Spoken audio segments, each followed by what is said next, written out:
الحمد لله نحمده ونستعينه ونستغفره ونعوذ بالله من شرور أنفسنا ومن سيئات أعمالنا من يهده الله فلا مضل له ومن يضلل فلا هادي له وأشهد أن لا إله إلا الله وحده لا شريك له وأشهد أن محمدًا عبده ورسوله أما بعد فإن خير الحديث كتاب الله وخير الهدي هدي محمد صلى الله عليه وسلم وشر الأمور محدثاتها وكل محدثة بدعة وكل بدعة ضلالة وكل ضلالة في النار. أعوذ بالله من الشيطان الرجيم. بسم الله الرحمن الرحيم. قل أعوذ برب الفلق من شر ما خلق ومن شر غاسق إذا وقب ومن شر النفاثات في العقد ومن شر حاسد إذا حسد. بسم الله الرحمن الرحيم. قل أعوذ برب الناس ملك الناس إله الناس من شر الوسواس الخناس الذي يوسوس في صدور الناس من الجنة والناس. دینی بھائیوں، بزرگوں اور عزیزوں، گزشتہ خطبہ جمعہ میں قرآن مجید کی آخری دونوں صورتیں سورہ الفلق اور سورہ الناس، جس کو المعوذتین بھی کہا جاتا ہے، ان دونوں صورتوں کے سلسلے میں بعض ضروری باتیں آپ حضرات کے سامنے عرض کی گئی تھیں. اسی سلسلے کی کچھ باتیں جو پچھلے خطبے میں وقت کی کمی کے پیش نظر رہ گئی تھیں، آج کا خطبہ جمعہ دراصل اسی کا تتمہ ہے. اللہ تعالیٰ نے انسانوں کا دشمن شیطان کو قرار دیا ہے، اور شیطان کے شر سے اور اس کی عداوت کے فتنوں سے بچنے کی تلقین فرمائی ہے، اور انسان کو یہ حکم دیا گیا ہے، اور خاص طور سے مسلمانوں کو، کہ وہ ہمیشہ اللہ رب العالمین کی پناہ میں اور اس کی حفاظت میں رہنے کی عملاً بھی کوشش کریں، اور اللہ رب العالمین سے اس کے لیے دعا بھی فرمائیں. یہاں تک کہ اگر قرآن مجید کی تلاوت جیسا مقدس اور پاکیزہ عمل ایک مومن ادا کرے تو یہ نہ سوچے کہ ہم شیطان کے شر سے، اس کے فتنے سے، اس کی وسوسہ اندازیوں سے ہم محفوظ ہیں، بلکہ اس موقع پر بھی حکم ہوا کہ فَإِذَا قَرَأْتَ الْقُرْآنَ فَاسْتَعِذْ بِاللَّهِ مِنَ الشَّيْطَانِ الرَّجِيمِ. جب قرآن مجید کی تلاوت کرو تو اعوذ باللہ من الشیطان الرجیم کہا کرو. تو قرآن مجید کی تلاوت کا عمل نماز جیسا اہم دینی فریضہ، اس کی ادائیگی کے دوران بھی شیطان طرح طرح کے وسوسے ڈالتا ہے، اور اس کی کوشش ہوتی ہے پیہم کہ ایک مومن بندے کو صراط مستقیم سے بھٹکائے اور اللہ کے پسندیدہ راستے سے ہٹا کر کے شیطان اپنے راستے پر چلائے. اس لیے ہمیشہ تلقین کی گئی کہ وَإِمَّا يَنزَغَنَّكَ مِنَ الشَّيْطَانِ نَزْغٌ فَاسْتَعِذْ بِاللَّهِ. اگر شیطان کی طرف سے تمہیں کوئی وسوسہ ہو، تمہیں اکسایا جائے، تو فوراً تم اللہ رب العالمین سے کی پناہ مانگو اور اللہ رب العالمین کی حفاظت میں، اس کی امان میں ہونے کی کوشش کرو۔ قرآن مجید کا آغاز، اس کی ابتدا سورہ فاتحہ سے ہوئی تھی۔ سورہ فاتحہ کا آغاز، اس کی ابتدا، جس میں اللہ کی حمد اور اللہ کی حمد کرتے ہوئے اس کو رب العالمین یعنی ساری کائنات کا پالنہار، مالک یوم الدین، الرحمن الرحیم، رحم کرنے والا مہربان، مالک یوم الدین، قیامت کے دن کا مالک، ان تین صفتوں کا حوالہ دے کر کے اللہ کی حمد اور اس کی تعریف کی گئی تھی۔ اور اس کے بعد اللہ سے ایک بندے مومن کہتا ہے کہ اللہ ہم تیری ہی بندگی کرتے ہیں اور تیری ہی مدد چاہتے ہیں، اور سب سے بڑی مدد اور سب سے بڑی سہارے کی ضرورت ایک مومن یا انسان بندے کو یہ ہوتی ہے کہ اسے سیدھے راستے پر اللہ تعالیٰ لے چلے۔ اسی ناطے فوراً کہا اہدنا الصراط المستقیم، اے ہمارے رب تو ہمیں سیدھے راستے پر لے چل۔ اللہ تعالیٰ نے اس دعا کو قبول کر لیا اور سیدھے راستے کا منشور بنا کر کے اور سیدھے راستے کے لیے اور ایک کتاب ہدایت اللہ تعالیٰ نے نازل کر دی قرآن مجید کی شکل میں۔ اور اس سورے کا آغاز اس پر ہوتا ہے کہ میں پناہ مانگتا ہوں، قل اعوذ برب الفلق، صبح کے رب کی پناہ چاہتا ہوں، اور لوگوں کے رب، لوگوں کے بادشاہ اور انسانوں کے معبود کی پناہ چاہتا ہوں مخلوق کے شر سے۔ گویا آغاز اور اختتام میں جو نسبت ہے، جو تعلق ہے، وہ بڑا گہرا ہے اور بڑا ہی ظاہر ہے۔ اللہ تعالیٰ نے قرآن مجید کی اس سورہ مبارکہ میں فرمایا ہے قل اعوذ برب الفلق، اے نبی کہہ دیجئے میں پناہ مانگتا ہوں فلق کے رب کی۔ فلق یعنی صبح کے رب کی۔ فلق کے معنی پھاڑنے کے ہوتے ہیں، چیرنے کے ہوتے ہیں، یعنی رات کی تاریکی کو پھاڑ کر کے اللہ رب العالمین صبح نمودار کرتا ہے۔ تو کہا کہ قل اعوذ برب الفلق، اے نبی کہہ دیجئے کہ میں پناہ مانگتا ہوں صبح کے رب کی، اس چیز کے شر سے جو اس نے پیدا کیا، اور رات کی تاریکی سے، ومن شر غاسق اذا وقب، اور رات کی تاریکی کے شر سے، رات کے اندھیرے کے شر سے جب کہ وہ چھا جائے۔ خاص طور سے رات کی تاریکی کا ذکر اس ناطے بھی کیا کہ رات ہی میں عموماً موذی جانور نکلتے ہیں، اور رات ہی میں عام طور پہ ہر طرح کے فتنے اور فساد ہوتے ہیں۔ چور اور ڈاکو کا خطرہ رات میں ہوتا ہے۔ موذی جانور اپنے بلوں سے نکل کر کے وہ بھی نقصان پہنچاتے ہیں، اور جناب محمد الرسول اللہ صلی اللہ علیہ وسلم کی دعوتی زندگی میں جو کچھ سازشیں ہوتی تھیں اللہ کے رسول صلی اللہ علیہ وسلم کو قتل کیے جانے کا، ان کو راستے سے ہٹانے کا، اور ان کے خلاف جو بھی سازشیں ہوتی تھیں، عام طور پہ وہ سازشیں اہل مکہ رات کی تاریکیوں میں اور رات کے اندھیرے میں کیا کرتے تھے۔ اس ناطے مخلوق کے شر سے پناہ مانگنے کے بعد خصوصی طور پر رات کے شر سے پناہ مانگنے کی بات کی گئی، اور اس کے بعد کہا کہ ومن شر النفاثات فی العقد، اور گرہوں میں پھونک مارنے والے یا پھونک مارنے والیوں کے شر سے۔ دراصل گرہوں میں پھونک مارنے سے استعارہ ہے جادوگری کی طرف۔ اللہ کے رسول صلی اللہ علیہ وسلم کے ساتھ آپ کے معاندین اور آپ کے مخالفین نے، اور خاص طور سے یہودیوں نے جادوگری کا بھی عمل کیا اور آپ پر جادو کیا گیا۔ اس ناطے رسول اکرم صلی اللہ علیہ وسلم نے کو جو سکھلائی گئی دعا اور جو استعاذہ سکھلایا گیا، اس میں خاص طور سے جادو کا تذکرہ بھی آیا کہ ومن شر النفاثات فی العقد، اور میں پناہ مانگتا ہوں گرہوں میں پھونکنے والے یا پھونکنے والیوں کے شر سے، یعنی جادو کرنے والوں کے جادو سے، ان کے شر سے۔ جادو کو اللہ کے رسول صلی اللہ علیہ وسلم کی ایک حدیث سے آپ نے فرمایا اجتنبوا السبع الموبقات،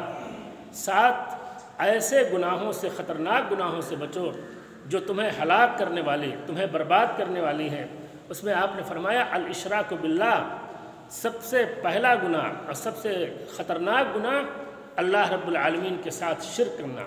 اس کی ذات میں شرک کرنا، اس کی صفات میں شرک کرنا، اس کے اسماء الحسنی میں شرک کرنا، اس کے حقوق اور اس کے اختیارات میں شرک کرنا، یہ شرک سب سے بڑا گناہ ہے۔ حضرت ابن عباس رضی اللہ تعالیٰ عنہ کا اثر ہے، وہ فرماتے ہیں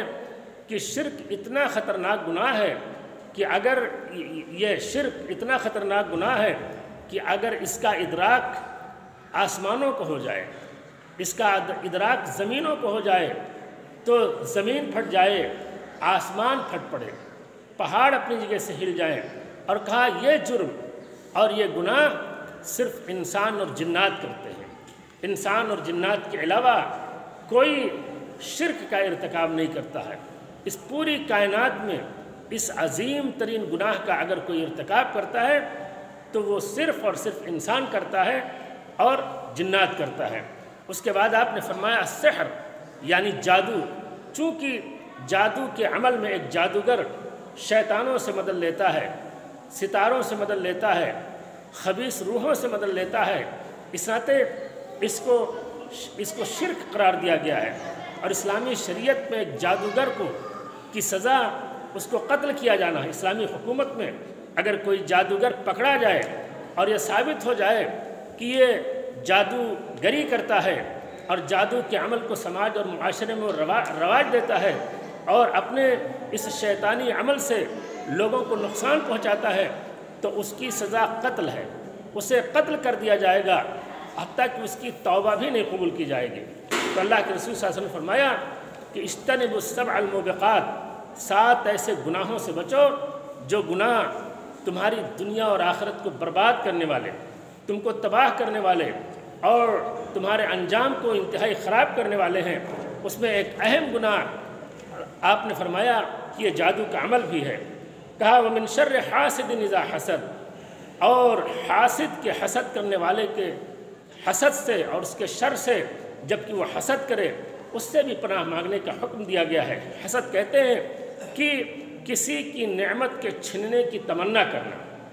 کہ انسان اس کا کوئی پڑوسی ہے، اس کا کوئی رشتہ دار ہے، اس کا کوئی بھائی ہے، جاننے والا ہے، دوست ہے، کوئی بھی ہے، اگر دیکھتا ہے کہ وہ ترقی کر رہا ہے، وہ آگے بڑھ رہا ہے، تو بجائے اس کے کہ وہ خود یہ تمنا کرے کہ میں بھی ترقی کروں،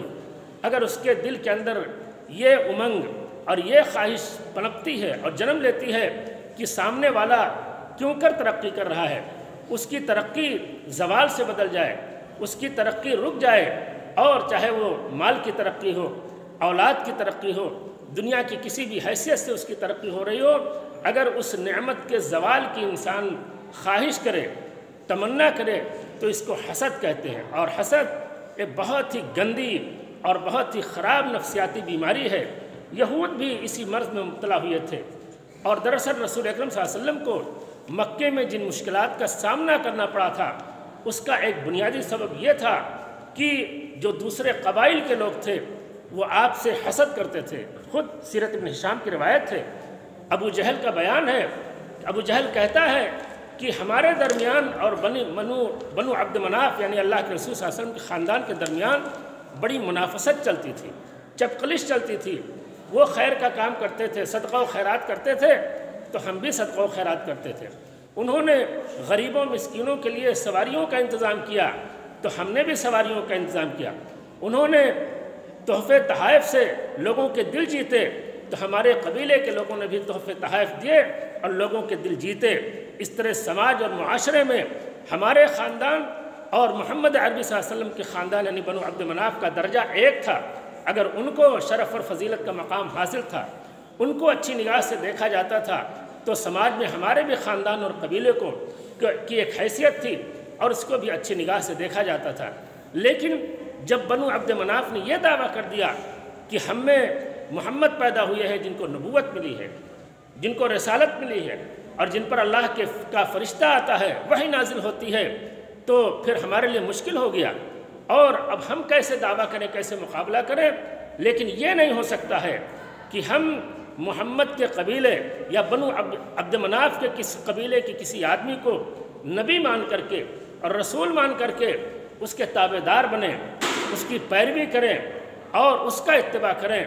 یہ ہمارے بس کی بات نہیں ہے۔ گویا حسد کے مرض میں مبتلا ہوا ابو جہل اور ابو جہل جیسے طبیعت کے مالک لوگ، اور انہوں نے رسول اکرم صلی اللہ علیہ وسلم کی دعوت کی مخالفت شروع کر دی، اور اسی مخالفت میں وہ ڈٹے رہے، جمے رہے، اور یہاں تک کہ انہوں نے اپنی آخرت کو تباہ کر لیا۔ میرے دوستوں اور بزرگوں، تو اللہ رب العالمین نے اس سورہ مبارکہ میں فرمایا کہ صبح کے رب کی قسم، اور اس کے بعد دوسری سورہ میں کہا قل اعوذ برب الناس، اے نبی کہہ دیجئے کہ میں پناہ چاہتا ہوں لوگوں کے، انسانوں کے رب کی پناہ چاہتا ہوں، انسانوں کے رب کی پناہ چاہتا ہوں، ملک الناس، انسانوں کے بادشاہ کی پناہ چاہتا ہوں، اور الہ الناس، انسانوں کے معبود حقیقی کی پناہ چاہتا ہوں، اس ذات کی پناہ اور اس ذات کی امان چاہتا ہوں جو ساری کائنات انسانی کا رب، جو ساری کائنات انسانی کا مالک اور بادشاہ، اور جو ساری کائنات انسانی کا حقیقی معبود اور حقیقی الہ ہے، اس کی پناہ چاہتا ہوں، اس کی امان چاہتا ہوں۔ دراصل پناہ کے سلسلے میں یہ بات رہنی چاہیے ذہن میں کہ پناہ مانگنے والا دراصل اس چیز سے پناہ مانگتا ہے جس شر کا مقابلہ تنہا نہیں کر سکتا ہے۔ مثال کے طور پر اگر دھوپ لگ رہی ہے انسان کو، تو دھوپ سے بچنے کے لیے انسان دیوار کا سایہ لے گا، درخت کا سایہ لے گا، اس میں پناہ لے گا۔ دشمن کا وار ہے، اور دشمن کے وار سے بچنے کے لیے مان لیا انسان قلعہ میں پناہ لے لیتا ہے، کسی مضبوط مکان میں جا کر کے چھپ جاتا ہے، پناہ لے لیتا ہے، اور دشمن اس کے وار سے اپنے آپ کو بچانے کی کوشش کرتا ہے۔ تو اس طرح کی جو اسباب کی دنیا ہے، اسباب کی دنیا میں تو اس طرح پناہ لینا درست ہے، لیکن زندگی میں ایسے مواقع آتے ہیں، بلکہ ہمیشہ آتے رہتے ہیں کہ ایسی مصیبت آوے، ایسی پریشانی آوے، اور دشمن کا ایسا وار ہو کہ جس میں انسان خود بچاؤ نہیں کر سکتا ہے،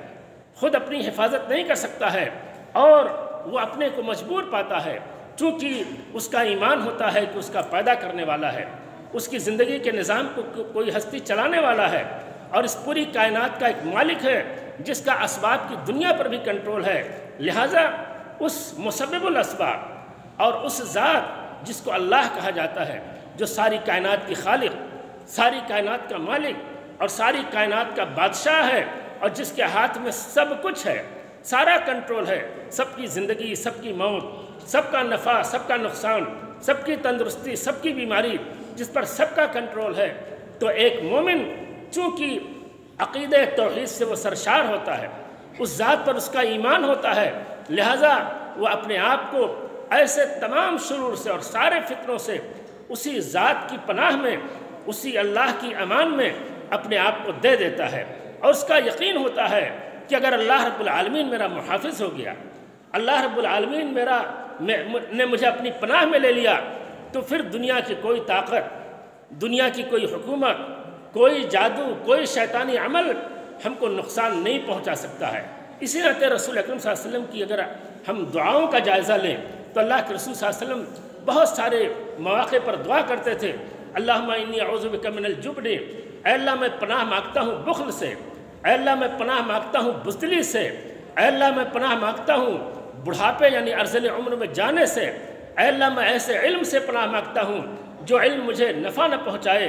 اے اللہ میں ایسی آنکھ سے پناہ مانگتا ہوں جو تیرے خوف سے روئے نہیں، اے اللہ ایسے دل سے پناہ مانگتا ہوں جس دل میں تیرا خوف اور تیرا ڈر اور تیری خشیت نہ ہو۔ پیارے رسول صلی اللہ علیہ وسلم نے مختلف مواقع پر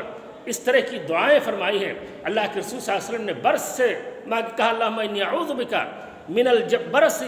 والجذام والجنون وسیء الاسقام، اے اللہ میں تیری پناہ چاہتا ہوں، تیری امان چاہتا ہوں برس سے، کوڑھ کی بیماری سے، اور جنون کی پاگل پن کی بیماری سے، اور اسی طریقے سے بری بیماریوں سے، خطرناک بیماریوں سے۔ تو رسول اکرم صلی اللہ علیہ وسلم نے چاہے وہ جسمانی بیماریاں ہوں یا اخلاقی بیماریاں ہوں، روحانی بیماریاں ہوں، خطرناک قسم کی چھوٹی بڑی بیماریوں سے ہمیشہ اللہ رب العالمین کی پناہ مانگی ہے۔ آپ نے کسل سے پناہ مانگا، آپ نے بخل سے پناہ مانگا، جبن سے پناہ مانگا۔ امام نووی نے لکھا ہے کہ پیارے رسول صلی اللہ علیہ وسلم عموماً بزدلی سے پناہ مانگتے تھے کہ اللہ تعالیٰ مجھے بزدل نہ بنا۔ اس ناطے کہ جب ایک مومن کے دل کے اندر بزدلی آ جائے گی تو اللہ رب العالمین کے بہت سارے فرائض اور بہت سارے واجبات کو نہیں ادا کر پائے گا، اللہ کے دشمنوں کا وہ مقابلہ نہیں کر سکے گا۔ اللہ کے رسول صلی اللہ علیہ وسلم نے بخل سے پناہ مانگی کہ میں اللہ میں اس بات سے تیری پناہ چاہتا ہوں کہ میرے اندر بخل کی بیماری پیدا ہو، یعنی جائز ضروریات پر اللہ کے دیے ہوئے مال کو خرچ نہ کر سکے۔ تو جب بخل پیدا ہو جائے گا تو انسان نہ زکوٰۃ ادا کرے گا، نہ غریبوں اور مسکینوں پر خرچ کرے گا، اور نہ ناداروں کا خیال کرے گا۔ تو اس طرح سے اللہ کے رسول صلی اللہ علیہ وسلم جہاں جسمانی اور ظاہری بیماریوں سے اللہ کی پناہ مانگتے تھے، ایسے ہی اخلاقی اور روحانی بیماریوں سے بھی اللہ کی پناہ مانگتے تھے۔ اس ناطے ہم کو اور آپ کو چاہیے کہ ہم بھی پناہ مانگیں۔ اللہ نے فرمایا قل اعوذ برب الناس ملک الناس الہ الناس، اے اللہ میں پناہ چاہتا ہوں جو سارے انسانوں کا جو رب ہے، سارے انسانوں کا جو بادشاہ ہے، سارے انسانوں کا جو معبود حقیقی ہے۔ اور کس چیز سے پناہ مانگتا ہوں؟ فرمایا کہ من شر الوسواس الخناس، میں سارے انسان کائنات انسانی کے رب، اس کے الہ اور اس کے بادشاہ کی پناہ چاہتا ہوں۔ من شر الوسواس الخناس، اس وسوسہ دینے والے ڈالنے والے کے شر سے جو بار بار پلٹ کر آتا ہے، جو لوگوں کے دلوں میں وسوسے ڈالتا ہے۔ دراصل رسول اکرم صلی اللہ علیہ وسلم مکہ معظمہ میں مشکلات کے دور سے گزر رہے تھے، مخالفتوں کے طوفان سے گزر رہے تھے، اور اسلام مخالف طاقتیں اسلام کی دعوت کی رکاوٹ کے راستے میں رکاوٹ ڈالنے کے لیے طرح طرح کے ہتھ کنڈے اور طرح طرح کی تدبیریں اختیار کر رہے تھے۔ اس ناطے پہ رسول صلی اللہ علیہ وسلم نے اللہ سے دعا کی کہ اللہ ان ساری وسوسہ اندازیوں سے میں تیری پناہ چاہتا ہوں، کیونکہ آپ کے مخالفین آپ کے خلاف طرح طرح کے پروپیگنڈے کرتے تھے، لوگوں میں یہ پروپیگنڈا کرتے تھے کہ یہ شاعر ہے اور اپنی شاعری کے بلبوتے پر ایک نیا مذہب اور ایک نیا دین لے کر کے آیا ہے اور چاہتا ہے کہ لوگ اس کے فدائی بن جائیں، شیدائی بن جائیں اور اس کے پیروکار بن جائیں۔ کوئی کہتا تھا کہ نہیں یہ مجنون ہے، پاگل ہے۔ یہاں تک کہ ایک واقعہ آتا ہے کہ ایک صحابی تھے ضماد ازدی، وہ یمن سے اپنی کسی تجارتی ضرورت سے مکہ آئے۔ مکہ معظمہ میں جب اسلام کی دعوت کا سلسلہ چل رہا تھا تو وہاں سنا، اہل مکہ کا یہ پروپیگنڈا سنا کہ آپ کو کچھ پر جن کا سایہ ہے، شیطان کا سایہ ہے، جس کی وجہ سے آپ ایسی بہکی باتیں کرتے ہیں اور لات و عزیٰ کی عبادت سے منع کرتے ہیں، اور دوسرے معبودان باطلہ جن کو ہم باطل کہتے ہیں اور ان کو وہ حق سمجھتے تھے، مشرکین مکہ کے معبودوں کی عبادت کے خلاف آپ بات کرتے ہیں۔ کہا ان پر کچھ جن کا سایہ ہے، شیطان کا سایہ ہے۔ حضرت ضماد ازدی اس وقت بوڑھے تھے اور تجارت کی غرض سے یمن سے مکہ آئے تھے۔ کہنے لگے مجھے بتاؤ، میں اس نوجوان سے ملتا ہوں اور چونکہ میں کچھ جھاڑ پھونک کرنا جانتا ہوں اور میرے جھاڑ پھونک سے اللہ تعالیٰ نے بہتوں کو شفا دی ہے۔ اندازہ کیجئے کہ اس دور کے جو جھاڑ پھونک کرنے والے ہوتے تھے ان کا بھی یہ عقیدہ ہوتا تھا کہ اگرچہ جھاڑ پھونک میں کرتا ہوں لیکن شفا اللہ دیتا ہے، میں نہیں دیتا، میرے جھاڑ پھونک کا عمل نہیں دیتا، میں جو کچھ کرتا ہوں لیکن شفا اللہ دیتا ہے۔ حضرت ضماد ازدی کہتے ہیں کہ میں نے اہل مکہ سے کہا مجھے ملاؤ اس لڑکے سے، اس نوجوان سے جس پر جن کا سایہ یا جو بہکی باتیں کر رہا ہے۔ تو گئے اللہ کے رسول کے پاس۔ اللہ کے رسول صلی اللہ علیہ وسلم سے کہا کہ ضماد ازدی نے کہ اے نوجوان، اگر تمہیں کوئی بیماری ہے، تم پر جن یا شیطان کا کوئی سایہ ہے تو میرا لمبا تجربہ ہے اور میری دعا میں اللہ نے برکت رکھی ہے، میں جھاڑ پھونک کرتا ہوں اور اللہ تعالیٰ تمہیں اس بیماری سے نجات دے دیں گے۔ پیارے رسول صلی اللہ علیہ وسلم نے ضماد ازدی کے جواب میں اسی خطبے کو پڑھا کہ ان الحمدللہ نحمدہ ونستعینہ ونستغفرہ ونعوذ باللہ من شرور انفسنا ومن سیئات اعمالنا من یہدہ اللہ فلا مضل لہ ومن یضلل فلا ہادی لہ۔ اللہ کے رسول صلی اللہ علیہ وسلم نے یہ خطبہ پڑھا جسے خطبہ حاجہ کہا جاتا ہے کہ ان الحمدللہ، حمد اللہ ہی کے لیے ہے اور میں حمد بیان کرتا ہوں، تعریف کرتا ہوں اللہ کی، اسی سے مدد چاہتا ہوں اور اسی سے ہدایت چاہتا ہوں۔ اللہ جسے ہدایت دے اسے کوئی گمراہ نہیں کر سکتا، اللہ جسے گمراہ کر دے اسے کوئی ہدایت نہیں دے سکتا۔ ضماد ازدی نے پیارے رسول صلی اللہ علیہ وسلم کی زبان مبارک سے جب یہ جملے سنے، ظاہر ہے یہ قرآن کا حصہ نہیں،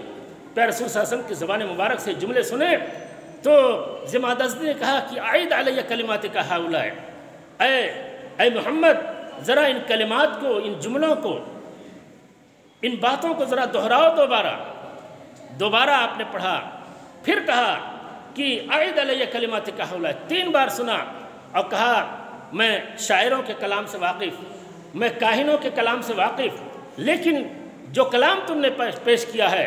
اور جو بات اس کے اندر بتائی گئی ہے یہ بات غلط نہیں ہو سکتی ہے، جھوٹ نہیں ہو سکتی، یہ کسی شاعر کا کلام نہیں ہے، یہ کسی کاہن کی بات نہیں ہے۔ اور کہا ابسط یدک ابایعک علی الاسلام، اپنا ہاتھ پھیلائیے، میں آپ کے دست مبارک پر ایمان لانا چاہتا ہوں، میں کلمہ لا الہ الا اللہ پڑھنا چاہتا ہوں، اور اس خطبے میں جس دین کی دعوت دی گئی ہے اور کائنات کی جس حقیقت کی ترجمانی کی گئی ہے میں اس کو ماننے کے لیے تیار ہوں۔ اور اسی مجلس میں ضماد ازدی نے اسلام قبول کر لیا۔ میرے بھائیوں، میرے دوستوں، عرض کرنے کا مدعا یہ ہے کہ یہ سورہ مبارکہ یہ دونوں صورتیں بڑی اہم صورتیں ہیں، اور اس میں اس اللہ کی پناہ میں ایک مسلمان کو رہنے کی تلقین کی گئی ہے جس اللہ کا پوری کائنات پر کنٹرول ہے۔ اگر ان دونوں صورتوں کے مفہوم اور معنی پر اور اس میں توحید کی جس حقیقت کا بیان ہے اس کو ہم سمجھ لیں اور اس پر ہمارا ایمان ہو جائے تو دنیا کی ساری مخالفتیں، جو طوفان مکے میں تھا اسی طرح کا طوفان آج دنیا میں اسلام کے خلاف، اسلام پسندوں کے خلاف اور مسلمانوں کے خلاف برپا ہے۔ اگر ہمیں چاہیے کہ ہم ٹھیک ہے، ہم ظاہری وسائل اختیار کریں گے ان فتنوں کا مقابلہ کرنے کے لیے، لیکن ہمیں ان صورتوں سے جو پیغام ملتا ہے کہ ہم اس اللہ کی طرف رجوع کریں، اس اللہ کی پناہ اور امان میں اپنے آپ کو اور اپنی ملت کو اور اپنے سماج کو، اپنے معاشرے کو لے جانے کی کوشش کریں کہ جس اللہ کی پناہ میں اور اس کی امان میں اگر مسلمان ہو گیا تو پھر مسلمانوں کو کوئی نقصان نہیں پہنچا سکتا، نہ اس کو ظاہری نقصان پہ پہنچا سکتا ہے اور نہ اس کو روحانی اور معنوی نقصان پہنچا سکتا ہے۔ اللہ سے دعا ہے کہ اللہ رب العالمین ہمیں ان دونوں صورتوں کو سمجھنے کی اور ان کے مطابق عمل کرنے کی توفیق عطا فرمائے۔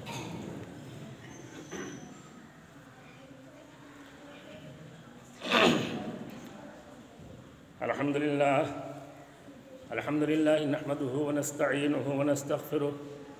ونعوذ باللہ من شرور انفسنا ومن سیئات اعمالنا، من يهده الله فلا مضل له ومن يضلل فلا هادي له،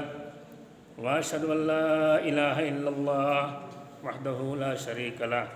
واشهد ان سيدنا ومولانا محمدا عبده ورسوله، اما بعد فان خير الحديث كتاب الله، وخير الهدي هدي محمد صلى الله عليه وسلم، وشر الأمور محدثاتها، وكل محدثة بدعة، وكل بدعة ضلالة، وكل ضلالة في النار۔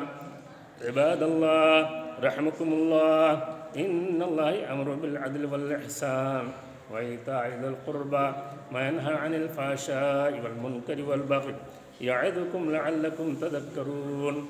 اذكروا الله يذكركم، ودعوه يستجب لكم، ولذكر الله أكبر۔